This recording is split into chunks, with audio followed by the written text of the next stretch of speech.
मैंने इस्लाम का ठेका ले रखा है? मैंने तो कभी बोला ही नहीं कि मैं इस्लाम का ठेका लेके बैठी हूँ, मुझे वो क्लर्क बनना है, मुस्लिम क्लर्क।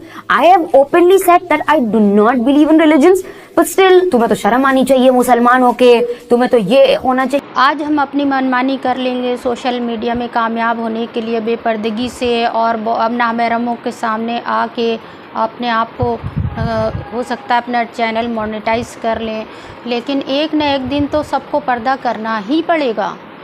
जी हाँ, एक जो नहीं, जिसने कभी भी नहीं किया है उसे भी करना पड़ेगा, क्योंकि कानून है ये। जब इंसान मर जाता है, जब औरत मर जाती है, तो उसको जो है 5 कपड़ों में कफन पहनाया जाता है। उसका सर का भी ढकने का होता है, उसका पूरा जिस्म सर से लेके पाँव तक ढकने के लिए 5 कपड़े इस्तेमाल होते हैं। तो उन कपड़ों का इस्तेमाल करना ही पड़ेगा उस वक्त जब वो इस दुनिया से जा रही होगी अल्लाह ताला के हुजूर। और उस वक्त हमारा जो है कब्र में आखिरी बार हमारे घर वाले खुद पर्दे में करके ही हमें कब्र में उतारेंगे।